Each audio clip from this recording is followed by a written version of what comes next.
Selamlar tekrar. Bugün Kia Acarlar Bodrum bayisindeyim. Aslında 2 gün önce test yapmıştım ama maalesef SD kartların başına olmadık bir iş geldi ve verilerin büyük bir kısmı bozuk olarak geri kurtarabildim. Epey bir test sürüşü yaptım. Yani 3 saate yakın bir sürüş yaptım. Bayiye de teşekkür ediyorum. Yanıma da herhangi birisini vermeden sadece eşimle birlikte çıktık. Çok bağımsız, güzel bir test yapabilmiş olduk. Test sonucunda edindiğim izlenimleri olumlu ve olumsuz gördüğüm, beğendiğim ve beğenmediğim yanlarını aktarmaya çalışacağım. Şimdi biraz aracın dışında dolaşalım, bir bakalım isterseniz. Let's go. I wake up to a little bit of drool on my pillow, feel like it's gonna be a bad day. I'm tired of shit and the coffee ain't hit yet.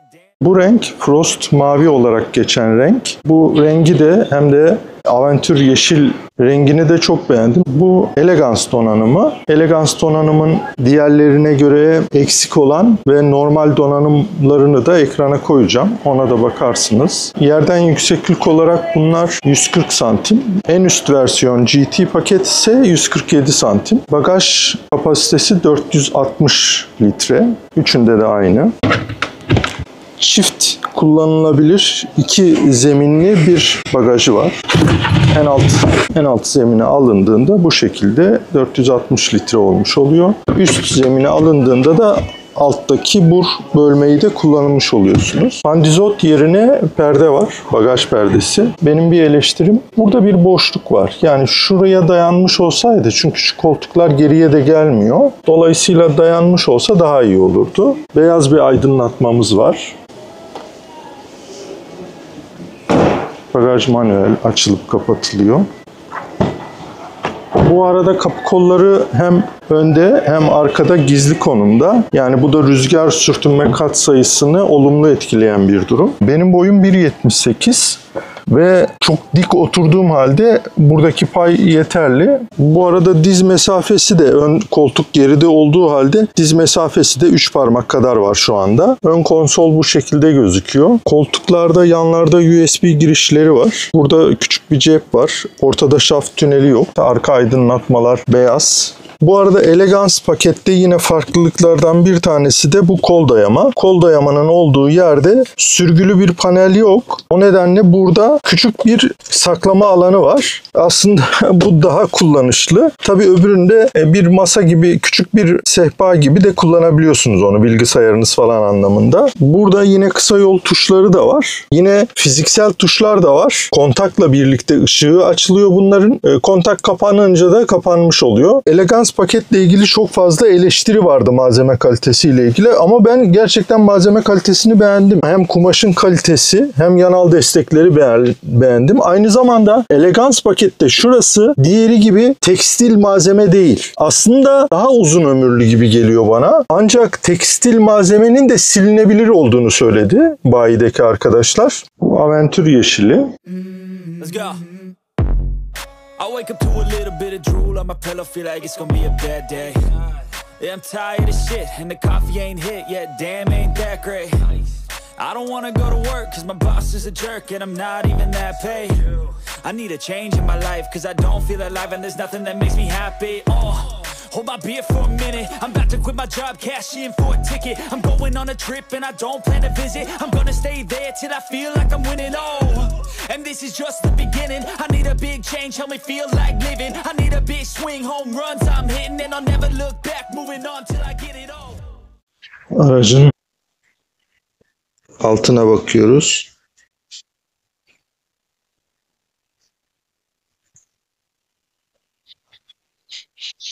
Ön kaput bu şekilde amortisörlü ve ön kaputun altı bu şekilde hem yalıtım malzemesi kullanılmış hem de bu şekilde kapalı. Ben böyle kapalı olmasını beğeniyorum. Aküye ulaşım için burada bir kapak var. Burada da küçük bir frank var. Bu tarz tasarımları çok beğeniyorum. Bazı araçlarda maalesef burası açık oluyor. Amortisörler de var. Bir de hem GT Line paketinde hem de Prestige paketinde kapı kolları bu şekilde yanına yaklaştığınızda açılıyor, uzaklaştığınızda kapanıyor. Şimdi GT Line paketinin içindeyiz. Sol tarafta sinyal ve aydınlatma ile ilgili bir kol var. Sağ tarafta ise silecekle ilgili olan bildiğimiz bir kol. Altında da çalıştırma ile ilgili bir kol var. Burada EV tuşuna bastığımızda aracı çalıştırmış oluyoruz. Bütünleşik bir panoramik ekran var, 30 inç. Direksiyonun arkasına geliyormuş gibi ama çok rahatlıkla kullanılıyor. Ama istenilirse de zaten burada artı tuşuna basarak klima ekranı burada da açılmış oluyor. Aynı zamanda klimayı buradan fiziksel tuşla da kontrol edebiliyorsunuz. Yani bu hem fiziksel tuşların hem de dokunmatik tuşların ikisinin birlikte sunulması çok güzel olmuş. Aynı zamanda burada da kısa yol tuşları var. Auto hold var, kamera var. İşte kameraya basıyoruz. Kameraya bastığımızda 3 boyutlu bir kamera geliyor. Ve kameranın görüntü kalitesi çok iyi, hassasiyeti çok iyi, dokunmatik hassasiyeti çok iyi. Bence sınıfının üstünde bir kaliteye sahip araç. Bu park sensörleriyle ilgili bu yokuştan iniş desteği, kullanımı da kolay. Yani tuşların alıştıktan sonra, yani burada bir tane kısa yolda atayabiliyorsunuz kendinize. Aynı zamanda burada EV menüsüne bastığınızda şurada ayrıntısını görebiliyorsunuz tüketimin. Klima ne kadar tüketti, ekranlar ne kadar tüketti, bataryayı ısıtıyorsanız eğer batarya ısıtma ne kadar tüketti ve sürüş ne kadar tüketti, onları da görebiliyorsunuz. Enerji geçmişinde, tüketim geçmişine de bakabiliyorsunuz. Bataryayı ısıtabiliyorsunuz. Siz şarja yaklaşırken hava çok soğuksa, batarya da soğuksa onu önceden ısıtarak şarjı daha optimal düzeye getirebiliyorsunuz. Geri geri giderken normal koşullarda diğer araçlarda rejenerasyon yapmaz. Dolayısıyla salınır. Geri geri giderken de ay pedalı açık tutabiliyorsunuz veya kapalı tutabiliyorsunuz. Dışarıya enerji vermeyi ayarlayabiliyorsunuz. Akıllı rejenerasyonun seviyeleri var. Yani fren dozlamasının seviyeleri var. Onu da ayarlıyorsunuz. Kişi kendisine göre özelleştirebilmiş oluyor. Duruş modu bildiğimiz kamp modu aslında. Kamp modu olarak da kullanılabiliyor araç. Araç ayarları ile ilgili kısım burada. Aynı zamanda bir kısa yol tuşu var. Bu ekranda yine aynı şekilde menzil yardımcısı da var. O da size yardımcı olabilmiş oluyor. Maksimum gidebileceğiniz mesafe, yani muhtemelen şehir içinde gidilecek mesafe ve işte en yüksek klima kademesinde çalıştırmada ve en yüksek hızda da bu şekilde minimum gidebileceğiniz mesafeyi gösteriyor. Malzeme kalitesi özellikle Prestige ve GT Line'da çok iyi. Burada tekstil bir malzeme var.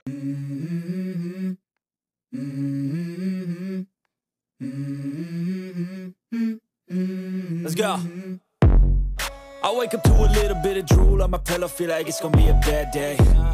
Yeah, I'm tired of shit, and the coffee ain't hit yet, damn ain't that great. I don't wanna go to work, cause my boss is a jerk, and I'm not even that paid.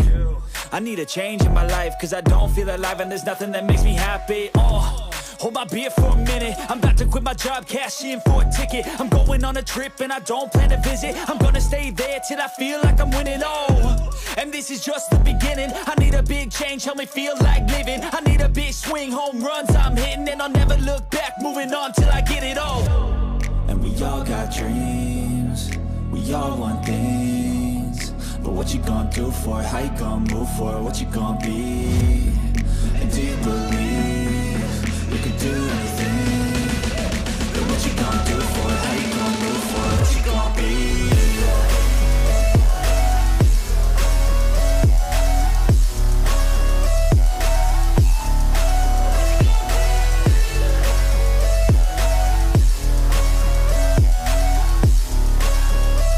Let's go. Hey. Yeah, this is my life, my strife, my right to fight, to die on. And this is my game to play, to claim a brand new name, and I ain't gonna lie to you, I'm a bit nervous that I might screw everything up that I've ever done. But what's the point of living if you ain't having fun? I guess I'll try this, try that, might miss, gotta find what I'm good at. I guess I look here, look there, over where am I scared, where am I at? I gotta make it in this life, whatever makes me happy, know I'm doing things right. Drive modlarımızı buradan değiştirebiliyoruz. Şu anda Eco modu aldım. EV modumuzu açalım buradan. EV modumuzda nerede ne kadar harcayabildiğimizi görüyoruz. iPedal açık şu anda. Bu arada sesli uyarıları kapattım. Klimamızı açalım. Örneğin şimdi 24 dereceye ayarladım. Klimamızı da açtık. Klimayı daha yeni açtım. İlginç bir şekilde içerisini fırın gibi yaptı yani. Gerçekten çok iyi çalışıyor kliması. Hem de tek kademede açtım yani klimayı. Yalıtım şu anda çok güzel. Tabii gittiğimiz asfalt da güzel. Yol tutuşu virajlarda çok iyi şu anda. Gördüğüm kadarıyla. Rejenerasyon gördüğüm kadarıyla en yüksek şu anda 50 kWh gördüm. Lastik basınçlarını gösteriyor. Yönlerimizi gösteriyor. Burada direksiyonun üzerinde kızılötesi sensör var. Sizin yola odaklanıp odaklanmadığınızı kontrol ediyor ve uyarıda bulunuyor eğer siz yola odaklı değilseniz. Şu ekranda en çok sevdiğim şeylerden bir tanesi menzil yardımcısı. Yani diyor ki siz bu sürüşle diyor şu anda %42 bataryanız var. Kalan bataryanızla 236 kilometre gidersiniz. Eğer agresif sürerseniz, klimayı çok açarsanız, çok hızlı sürerseniz en kötü olasılıkla 131 kilometre menziliniz var. Eğer optimum sürerseniz 300 kilometre menzil alabilirsiniz diyor. Elektrikli araca yeni geçecekler için de çok avantajlı bir menü bu. Bu aracı ben kullanmıştım en son. O zaman sıfırlamıştım zaten. 133 kilometre olmuş, 134 kilometre olmuş, 14.9 tüketim ortalaması. Bunda klima açık ve aynı zamanda agresif sürüş stili de var. Bunun içinde çok yoğun. Sonuçta aracı test ediyorum. Ona göre değerlendirmek gerekiyor. Ben yaklaşık 3 yıldır elektrikli araç kullandığım için bu aracı kullandığımda bu araç bana ne kadar menzil verir inanın onu anlayabiliyorum. Ben bu araçla 110 kilometre hızları geçmediğim sürece klimayı da yine bu şekilde tek kademe kullanarak rahatlıkla 450-500 kilometreleri uzun yolda bulurum. Kışın bu 400 kilometrelere yakın olur belki de. Ama benim kendi profilim yaklaşık 300-350 kilometre bir durmak zaten. Yani en azından bir tuvalet molası vermek. Ki EV Database'in yeni koymuş olduğu bir özellik var sitesine. Uzun yolda 15 dakikalık şarj ile ne kadar menzil kazandığımızı gösteriyor ve uzun yolculuklarda optimum bir şekilde araçlara puan veriyor. Bu aracın puanı da 4 puana yakın. Yani 15 dakikalık şarj ederek bu araçla 472 kilometrelik bir otoban sürüşü yapabileceğimizi söylüyor. Biraz araştırdığım kadarıyla bu aracın süspansiyonları da geliştirilmiş. Yani tam olarak adaptif süspansiyon demeyelim ama ona yakın bir süspansiyon sistemi var. Aynı zamanda otonom sürüşte teker teker arttırabiliyorsunuz hızları. Yani otonom sürüşünü de çok beğendim. Yolu ortalaması çok iyi. O kaybolan verilerin olduğu test sürüşümde fren dozajlamasını da denemiştim. Yaklaşık 90 kilometre hızla giderken fren testini yapmıştım. Çok iyiydi fren mesafesi ki bu araçta 17 inç jantlar var. Yani bu GT Line'da 19 inç jantlar olduğu için fren performansı çok daha iyi olacaktır onun. Ama konfor, süspansiyon, tüketim anlamında 17 inç jantlar tabii ki daha avantajlı. Yeni bir elektrikli araç almak gibi bir niyetiniz varsa ben bu aracı test etmenizi öneririm. Menzil sizin için önemliyse ve yaklaşık 3 milyon liranın üzerinde olan araçlardan bir tanesine ulaşacak bütçeniz yoksa bu araç tam sizlik. Malzeme kalitesini beğenmeyen olmuş. Ben ona da şaşırdım açıkçası. Yani bu aracın malzeme kalitesi gayet güzel. Sınıfının üstünde yani. Ambiyans aydınlatması da güzel. Ne öyle aşırı cafcaflı. Daha önce Kia'nın Niro EV'sini kullandım. Ondan da memnundum aslında. Tüketim verimliliği olarak çok iyiydi ancak şarj hızı çok azdı. Şu anda kullanım olarak baktığımda geri kazanımı kontrol ettiğimde ekrandan yaklaşık 50 kW'lara yakın kazanabiliyor fren dozajınıza göre. Aracı iPedal'da kullanıyorum şu anda tek pedal sürüşte ve seviyesini 3'e ayarladım. Yani durma mesafesini kontrol etmek istedim. Yani ayağımı gazdan çektiğimdeki durma mesafesi, yumuşaklığı ve dozajlaması gayet güzel. Tek pedal sürüşte de durma mesafesini daha arttırıp daha azaltabiliyorsunuz. Onda da 3 kademe var. Çok güzel bir özellik. Şimdi kırmızı ışık var örneğin. Tek pedalda çektim. Evet, gayet güzel bir şekilde durdu. Çoğu araçta batarya garantisi bulunuyor ama genellikle %70 ile sınırlandırıyorlar bunu. Yani %70'in altına düştüğünde batarya garantisi devreye giriyor. Ama bu araçta batarya garantisinin kapasite azalışının oranı bayiden bana verilen bilgi %89. Yani virajlardaki rigidliği de çok güzel, çok stabil bir şekilde yola tutunması çok iyi. Yol ve rüzgar sesi yaklaşık 110 kilometrelerden sonra biraz başlıyor. Ses sistemi fena değil. Sınıfına göre iyi sayılır. Kia EV3'ün en üst paketini değerlendirdiğimizde hemen hemen bütün donanımlar var. Yine GT Line'ın bir güzel tarafı da tabanın yerden yüksekliği 147 mm. Diğer alt paketlerde 140 mm. Aslında en gerekli donanımları elegansa bile koymuşlar. Bu açıdan elegans almak isteyen kişiler de hani dışarıdaki söylemlere çok aldırış etmesinler. Malzeme kötüymüş, donanım eksikmiş falan, öyle değil. Yani premium birçok araçta adaptif sürüş yok ya. Yani o nedenle bana elegans paket bile dolu geldi. 1650 liraya yakın bu menzilde başka araç yok ki, başka seçeneğiniz yok yani. Yani kısa sürüşler için hep söylüyorum ya, ilk başta klimanın tüketimi kısa bir mesafeye yansıdığı için ortalamanızı çok yüksek gösterebilir, sonradan azalır diye. Evet bakın, ilk çıktığımızda %50'lere yakındı klima tüketiminin yola yansıması ama şu anda %9'lara düştü. 0,30-0,50 kWh civarında klima tüketimi şu anda. Şurada bir EV tuşu var. O EV tuşuna basarak sürüş moduna aldık. Buradan kendi modlarımızı ayarlayabiliyoruz. Bakın ona göre ambiyans aydınlatması da değişiyor. Şu anda Eco'ya aldım. Bu ekrandan şuradaki tüketimleri görebiliyoruz.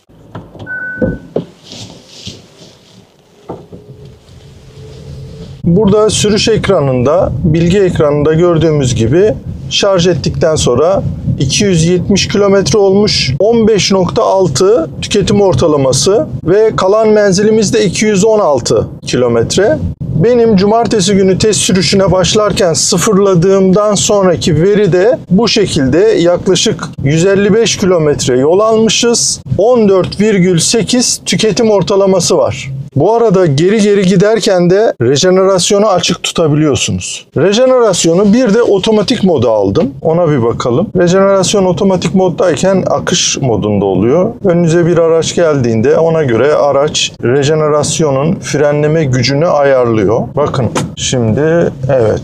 Kasisten geçişte yani süspansiyonun etkisini çok güzel ayarlamışlar. Yani çok böyle ne salınım yapıyor ne de sert, rahatsız edici bir süspansiyon. Ben çok beğendim süspansiyonlarını. Bu araç önden çeker değil de arkadan itişli bir araç olsaydı benim kişisel görüşüm daha verimli bir araç olabilirdi. Ama önden çekişli olduğu için de yağmurlu, buzlu, karlı havalarda yokuş tırmanışları arkadan itişliye göre daha iyi olacaktır. Bir de aynalarla ilgili fikrimi belirteyim. Sağ ve sol ayna büyük. Görüş açısı çok iyi. Sağa sinyal verdiğimde sağ tarafta kamera açıldı, kör nokta kamerası. Sola sinyal verdiğimde de sol tarafta kör nokta kamerası açılıyor. Yolda giderken de bu şekilde kamerayı açabiliyoruz ve kullanabiliyoruz. Bu da güzel bir özellik. Çünkü benim başıma bir iki defa gelmişti. Şöyle ki, yani eşya taşıyordum. Arka taraf tabii çok yüksek eşyalar olunca bu dikiz aynasını kullanamıyorsunuz haliyle. Arka cam kapanmış oluyor. Sadece aynalarla idare etmek zorundasınız. Hatta önde bir kişi oturduğunda, eğilip kalktığında falan da sağ aynaya bazen bakarken sıkıntı olabiliyor. Bu kamera olayını ben Tesla'da da kullanıyordum. Bunda konulması da çok güzel bir özellik. Şu anda örneğin benim ayağım gazda değil, akış modunda gidiyor. Ve adaptif sürüşü de kullanmıyorum. Çünkü yokuş aşağı gidiyoruz. Bakın burada rejenerasyonun gücünü de gösteriyor. Şu anda 13, 14, 15 kWh saatle geri kazanım sağlıyor. Yani rejenerasyonda otomatik modu kullanmak da alışacak kişiler için kolaylık sağlayabilecek bir özellik. Ama ben özellikle tek pedal sürüşteki frenleme dozajının ayarlanabilmesini çok sevdim. Bakın hemen öndeki aracı gördü. Otomatik rejenerasyon modu devreye girdi. Adaptif sürüşü kullanmadığım halde aracın hızını azalttı. bu aracın muadillerine bakmak gerekiyor. Hatta muadillerini bırakın. Yani şu anda Türkiye'de satılan elektrikli araçlar içinde %10 ÖTV diliminde satılan bu kadar uzun menzile sahip bir araç yok. Yani hem EV Database verisi olarak bunu konuşuyorum, hem de kendi izlenimimdeki bu test sürüşlerindeki elde ettiğim izlenimlere göre bunu söylüyorum. Benim şu anki kullandığım MG4 Luxury aracı bile, yani binek bir araç, SUV bir araç değil ama ona rağmen sürtünme katsayısı 0.27'den bir miktar daha fazla. Bakın klima tüketimimiz 0.54 seviyesinde. Şimdi yokuş tırmanışı performansı, ki Eco moddayız şu anda. Ya elektrikli araçların genelinde zaten böyle bir sorun yok. Yokuş çıkışmış falanmış, öyle sorunlar yok yani. Sevdiğim bir özellik de bu araçta şu oldu. Ara ara aklıma gelince söylüyorum. Yarı otonom sürüşe alıyorsunuz. Yarı otonom sürüşte çoğu araçta düz yolda giderken elleriniz direksiyonda olduğu halde sizi uyarabiliyor. Diyor ki direksiyonu tutun. Ben bunu Tesla'da da yaşadım. Ben bunu Volvo'da da yaşadım. MG'de zaten adaptif sürüşü sevmiyorum. Güzel değil. Bu yarı otonom sürüşte çok beğendiğim bir özellik de şu. Direksiyon hissiyatı iyi. Siz araç direksiyonu tutun diye uyarı verdiğinde hafif şöyle elinizi değdirmeniz durumunda sizin direksiyon hakimiyetini elinize alabileceğinizi görüyor ve uyarıyı kesiyor. Diğerlerinde direksiyonu oynatmak zorundasınız yani. Direksiyona bir baskı uygulamak zorundasınız. Direksiyondaki bu hassasiyeti otonom sürüşte, bu direksiyona dokunma durumundaki hassasiyetini de çok beğendim. İnsanı yormuyor o açıdan. Şimdi bu ortalama tüketimi değerlendirirken şunu söylemek istiyorum. Benim bu aracı kullandığım yer Bodrum. Bodrum'u bilenler bilir. Çok fazla inişi çıkışı olan bir yer. Eskisi gibi de değil, trafiğin de yoğun olduğu bir yer. Bu iniş çıkışın çok fazla olması durumu hem içten yanmalılarda hem de elektrikli araçlarda tüketim açısından bir dezavantaj. Ben bu tüketim ortalamasını aynı zamanda kullandığım güzergaha göre de değerlendiriyorum. Kia'nın bir an önce Kia Connect'i açıp uzaktan erişimi araçlarına getirmesi gerekiyor. 2 gün önceki test sürüşümü de dahil edecek olursam yaklaşık 5-6 saate yakın aracı kullandım. Ben profesyonel bir YouTuber değilim. Profesyonel bir araç inceleyicisi değilim. Tamamen amatör bir şekilde bunu yapıyorum. Ne kadar teknik bilgiye sahip olursanız olsun, araç test sürüşü, bilgi verme, bu test sürüşüyle ilgili bir şeyler aktarma, araçla ilgili bir şeyler aktarma, yani ayrı bir şey. Çok kolay değil. O nedenle eksikliklerimiz varsa kusura bakmayın. Benim unuttuğum bir şey olabilir. Sormak istediğiniz herhangi bir şey olursa onu da yorumlarda sorun. Kendi bilmediğim bir durumsa gerekirse bayiye de sorarak size aktarırım. Bazen her şey katalogda yazmayabiliyor. Örneğin virtüel özelliği. Şimdi baktığınızda siz kataloglara GT Line hariç virtüel özelliği yok diye düşünüyoruz, öyle değil mi? Ama virtüel aparatınız olursa virtüel özelliği var. Yani Prestige de alsanız virtüel özelliğini kullanabiliyorsunuz. Arka koltukların altında aynı zamanda priz var. O prizi kullanarak arka koltuktan da enerji alabiliyorsunuz. Son bir veri paylaşıldı. Belki takip edip görmüşsünüzdür. Norveç'te elektrikli araçlarla ilgili kış menzillerinin ne kadar azaldığı, ısı pompasının ne kadar olumlu etkisinin olup olmadığı, VLTP sapmasıyla ilgili bir veri açıklandı. Bu veriye baktığımızda Kia EV3 en üst seviyelerde.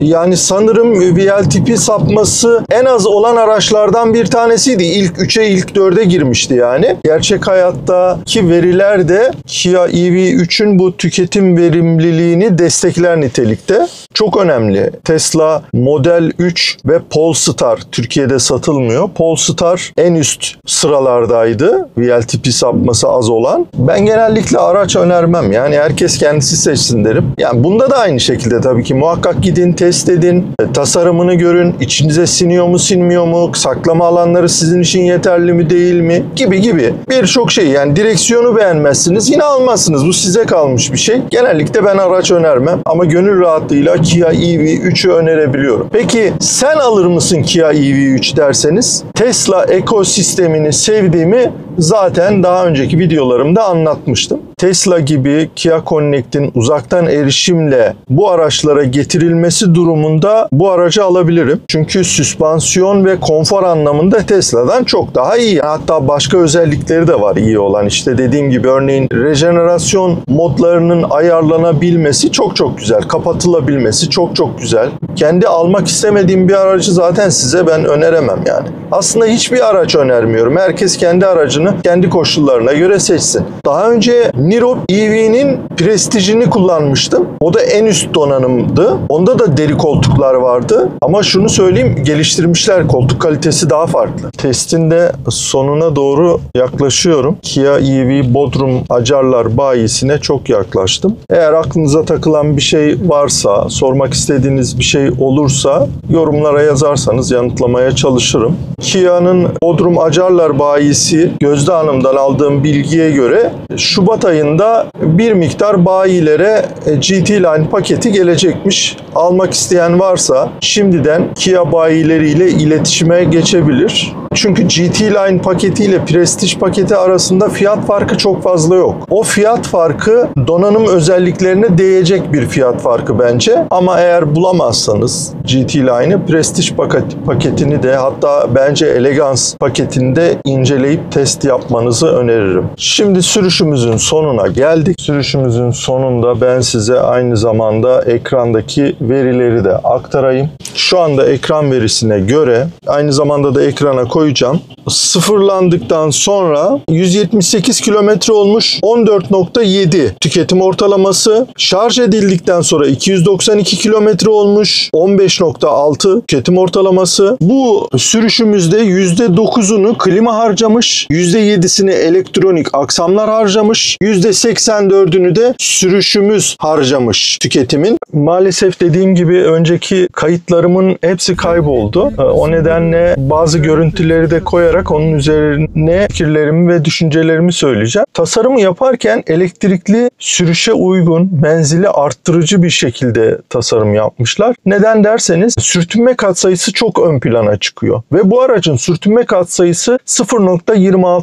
CD. Hem sürtünme katsayısının düşük olması boyutlarıyla orantılandırıldığında aynı zamanda ağırlığının 1800 kilo yaklaşık olması elektrikli araçlar içinde bakıldığında düşük bir ağırlık kapasitesi. Aynı zamanda tasarımda da bazı küçük nüanslar, işte örneğin tekerlek kenarındaki koruyucuların bir miktar çıkıntılı olması, kapı kollarının içeride olması, ön tarafa göre arka tarafın birkaç santim daha dar olması gibi bazı mühendislik detaylarıyla bu aracın sürtünme katsayısını çok güzel ayarlayabilmişler. Bakıldığında bu sınıfta, bu menzilde şu anda bu fiyatlarda satılan bir araç yok. Evet, bu batarya büyüklüğünden daha büyük olan BYD Seal U var, TOG var, T10X. Ancak bütün bu saydığım araçlar menzil olarak bu araçtan daha düşük menzil kapasitesine sahip. Neden derseniz onların hem sürtünme katsayısı çok fazla hem ağırlıkları çok yüksek. Eğer önceliğiniz menzil ise bu araç ilk bakmanız gereken araçlardan bir tanesi. Tasarımında eleştirebileceğim iki şey var. Bir tanesi arka bagaj perdesinin konumlanış yeri, bitiş yeri arka koltuklara dayanmalıydı. Onu eleştirebilirim. Bir de ön farların yerleşim yerleri tam köşede. Bu nedenle dönüşleri dikkatli yapmak gerekiyor dar alanlarda. Aracın kamerası da çok güzel çalıştığı için 360 derece kamerası ve sensörleri de olduğu için onda çok problem olacağını düşünmüyorum. Aydınlatma anlamında güzel bir aydınlatmaya sahip farları. Keşke dönüşe duyarlı farları olsaydı. Aracın aks mesafesi 2680 mm.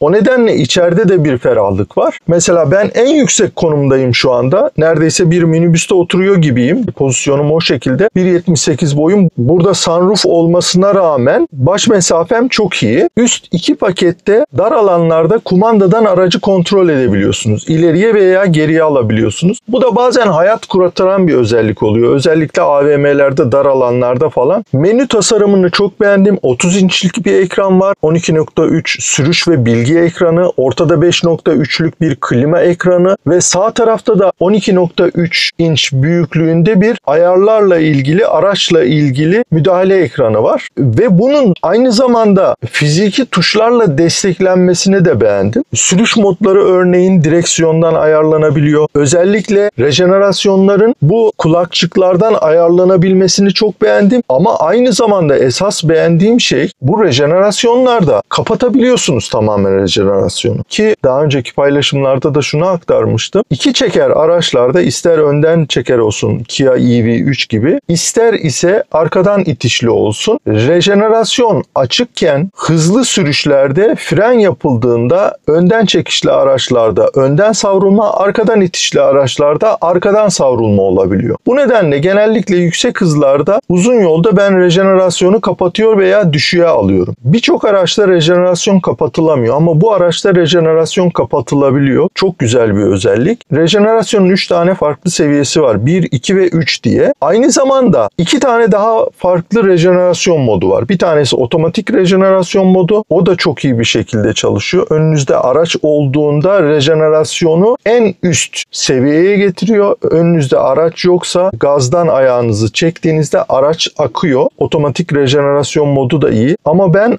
iPedalı ve bunun seçeneklerini çok beğendim. Tek pedal sürüşte şöyle bir özellik var. 3 tane ayrı kendi içinde seviyesi var. Tek pedal sürüşte de frenlemenin dozajını kendi içinde ayarlayabiliyorsunuz. Aracın sürüş hissiyatını çok beğendim. Direksiyon hissiyatı da iyi. Bir tık daha etli olmasını isterdim ama etli olan sağ ve sol taraflar yeterli oluyor zaten tutuş için. Özellikle süspansiyonunu bu sınıftaki bir araç için çok iyi buldum. Zaten bir tık geliştirmişler bu süspansiyon sistemini bu Kia EV3'te. Hem ısı pompasını geliştirmişler. Yalıtımını beğendim. Bu sınıftaki bir araç için güzel bir yalıtım. Ama yurt dışında özellikle en üst paketlerde ön camlar çift cam. Keşke burada da çift cam olsaydı. En alt donanım paketinde de adaptif sürüş sisteminin olması, CarPlay, Android Auto bunların olması güzel bir özellik. Ambiyans aydınlatması 2024 yılında gelen Prestige paketlerde varmış. Ancak yeni gelen paketlerde ambiyans aydınlatması yok maalesef. Navigasyonu güzel çalışıyor. Onu beğendim. Prestige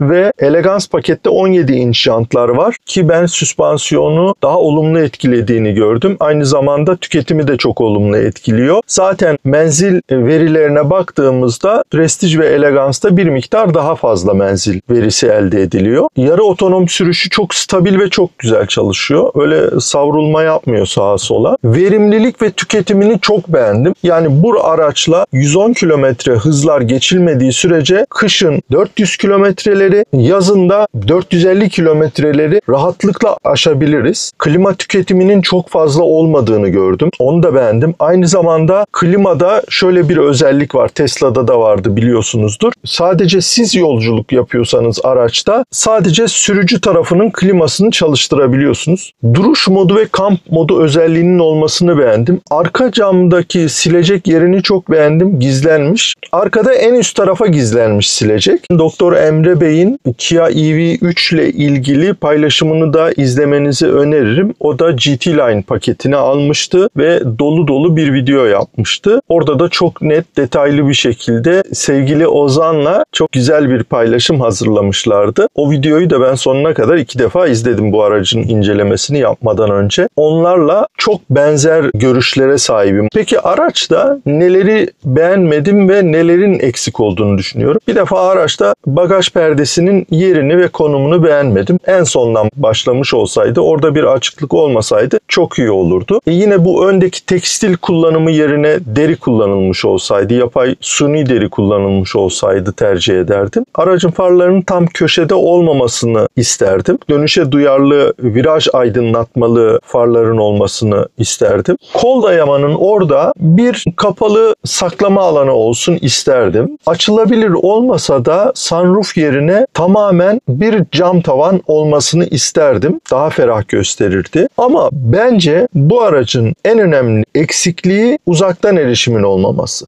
Donanım olarak bu araçlar Kia Connect uygulamasına uygun araçlar. Ancak henüz Türkiye'de Kia markası araçlarını uzaktan erişime açmadı. Eğer bu araç uzaktan erişime açılıp kullanılabilirse tadından yenmez mükemmel bir araba. Bu menzil verisine sahip, bu fiyatlarda bir araç yok Türkiye'de. Yine beğendiğim taraflardan bir tanesi aracın dönüş çapı. Dönüş yarı çapı 5.2 metre. Çok güzel. Bu arada bayide bazı sorular sordum aklıma takılan. Bu aracın bakım aralığı 15.000 kilometre. 15.000 kilometrede olmasa da her sene bakıma getirmek zorundasınız. Keşke öyle olmasaydı. Bakım aralığı 2 yılda bir 15.000 kilometre veya 30.000 kilometre olarak belirlenebilirdi. Ama bakım fiyatlarının Kia'nın sitesinde açıklanması güzel bir şey. Kia'nın sitesinden baktığımda bakım fiyatları 5.000 liranın altında. Uzaktan erişimin ne zaman geleceğini sordum bayiye, ancak o konuda henüz bir bilgi yok. Umarız en kısa zamanda uzaktan erişime açılır. Garantiyi sordum. Güney Kore'de 7 yıl 150.000 kilometre garantiye sahip, ancak Türkiye'de 5 yıl 150.000 kilometre garantiye sahip. Bataryasını sordum, batarya garantisini. Batarya garantisi de aynı şekilde 5 yıl 150.000 kilometre. Güzel tarafı şu, batarya kapasitesi %89'un altına düştüğünde batarya garantisi devreye giriyor. Kia'nın sunduğu çok güzel bir detay. Bu aracın bir avantajı da 150 kW'lık motora sahip olduğu için yaklaşık 10.000 liralık bir motorlu taşıtlar vergisine sahip. Navigasyon güncellemesini sordum. Navigasyon güncellemesi serviste yapılabiliyor. Keşke